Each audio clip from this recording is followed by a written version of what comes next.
Les gêne, hein. Pourquoi qu'ils m'ont coupé, ces cons? Je suis pas arrivé au bout, là. Pourquoi qu'ils me mettent des écrits, bande de cons?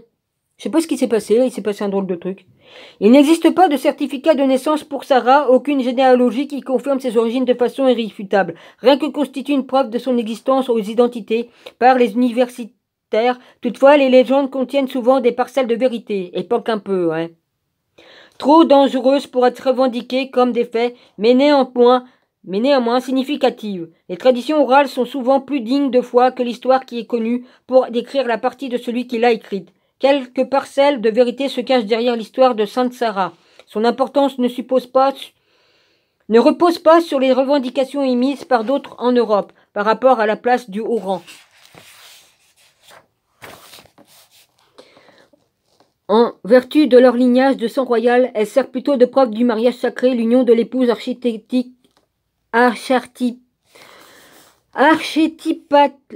avec le marié. Au cœur de l'histoire chrétienne, son existence dans la légende fournit une preuve évidente qu'il existait bel et bien une croyance en l'union sacrée du Christ et de Marie-Madeleine que l'on retrouvait à tous les niveaux, aussi bien physiques qu'émotionnels ou spirituels, et que le souvenir de cette union était largement répandu, même après sa suppression délibérée au moyen d'un courant clandestin d'enseignement ésotérique. Les recherches de Kathleen et de McGowan, spécialiste des traductions populaires qui ont été récemment publiées dans son livre Ten Expected On, celle que l'on attendait, confirme bien que les histoires de Marie-Madeleine et de la lignée de Jésus subsistent en secret dans les souvenirs populaires du Languedoc, en dépit des cachots, du feu et de l'épée brandie par l'Inquisition pour les anéantir. Les fragments du tapis du deuxième siècle tels que Jérémie Pine les a interprétés suggèrent que quelqu'un au second ou au troisième siècle connaissait et croyait aussi à cette histoire. C'était la plus grande histoire jamais racontée, l'histoire de l'humanité du Christ vécue par les relations intimes qu'il avait avec sa femme. Malgré des tentatives menées pour effacer tout souvenir de cette croyance de tout premier chrétien, elle a survécu dans l'expression de l'art, du folklore et des contes de fées de la civilisation occidentale. Le poisson mérovingien. La légende dorée de Saint Jacobus de Voragine et de ses belles histoires de Marie-Madeleine a été publiée en Italie. Ouais, il s'excite, il fait des bruits là comme ça. Je t'emmerde, mon gars. J'ai le droit de lire ce que je veux. Je t'emmerde. En tout cas, t'inquiète pas, bah, tu ramasseras tes fruits. En 1267, environ 10 ans plus tard, le tombeau contenant les ossements de Marie-Madeleine était découvert dans la crypte de l'église de Saint-Maximin, une ville gallo-romaine rebaptisée en l'honneur de sa compatriote qui était venue s'y réfugier et qui est devenu le premier évêque de la ville. Pendant ce temps, quasiment au même moment, mais à plusieurs centaines de kilomètres de là, dans la ville de Metz, en Alsace-Lorraine, un artiste inconnu peignait un étrange tableau sur des planches de chêne qui allait devenir le mur d'un édifice, voire des 5,2, 5 et 2. La sirène dont le corps se termine par une double queue était liée ici au grand poisson, le symbole omniprésent du Christ dans l'épithète Jésus-Christ, Fils de Dieu, Sauveur, a donné naissance à l'acronyme grec qui signifie poisson, un symbole par lequel à l'époque qui continue d'être largement reconnu, à l'apogée des francs mérovingiens de la famille royale. Mais Metz était le siège de leur pouvoir et les légendes de leurs ancêtres Mérové. Ta gueule, je t'emmerde, toi. Il arrête, là. Il me fait chier, hein. Ouais, non, mais ça l'énerve que je lis. Il m'entend. Il a dit qu'il était sourd, mais non, parce qu'il serait pas aussi machiné, là. Incluait un conte grotesque selon lequel sa naissance aurait résulté de la liaison de sa mère avec un monstre marin, moitié homme, moitié poisson. Mon Dieu. D'autres légendes et l'histoire douteuse reliaient ainsi cette famille royale franque à la sirène et son image se présente fréquemment au cours du Moyen-Âge, entre 1280 et 1600. Mais qui est donc cette sirène, l'aïeule de Mérovingien? Qui d'autre que le diminutif de la grande déesse reléguée dans la profondeur de notre conscience, tout au fond de la mer?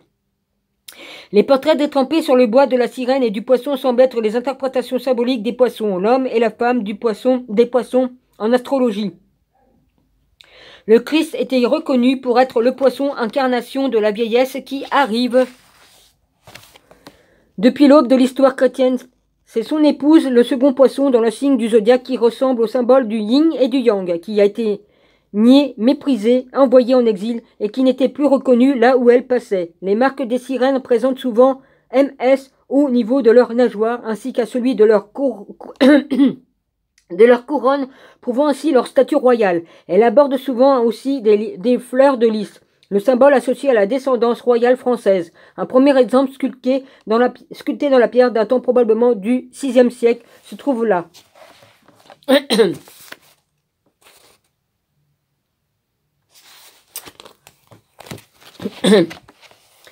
Dessin 5.2. Seigneur et la femme au poisson. 13e siècle, Metz. Encore dans la ville de Metz, les demeures ancestrales des Mérovingiens, la sirène à double queue y est entourée de vignes sur lesquelles de nombreuses fleurs de lys commencent à bourgeonner. Le long de ses pieds. Quelle heure il est? C'est bon, j'ai encore du temps. Lesquelles fleurs de lys commencent à bourgeonner le long de ses pieds parce que dans les écritures des Hébreux, la vigne de Juda est désignée comme étant la plante préférée du Seigneur. Ésaïe 5, 2.7. Le motif de la vigne présente d'importantes associations avec la présumée lignée survivante qui est liée au lignage royal du lion de Juda, le Christ lui-même apparemment. La légende du mariage sacré n'était pas confinée aux seules régions de la côte méditerranéenne, du nord de l'Italie et de la province. Elle a inspiré la fabrication d'objets aussi loin que le nord rejoint l'hégémonie romaine en Europe et au-delà. L'hérésie de la lignée royale descendant de David et de ses héritiers européens a survécu de plusieurs autres manières, y compris dans l'écriture. En fait, une grande partie de l'art de ces traditions de l'Europe médiévale peuvent être lues comme quelque chose de partiellement irréfléchi ou être l'interprétation des références à la Bible des Hébreux aux promesses faites aux héritiers de la descendance de David. L'histoire européenne peut être lue de cette façon.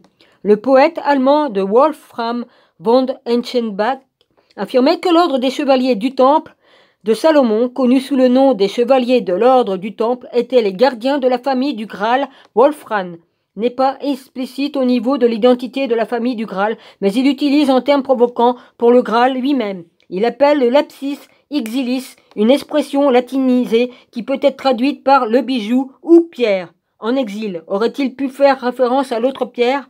Les principes détenus par les adeptes de l'Église chrétienne alternative de l'amour en opposition à celle de Rome, le rocher de pierre, une métaphore courante pour l'Église catholique romaine. Peut-être que Wolfram reconnaissait-il les principes de l'hérésie du Graal et la famille elle-même comme étant un bijou en exil, ce bijou perdu ou caché. La famille du Graal et son grand secret étaient comme la perle de grande valeur cachée dans un champ.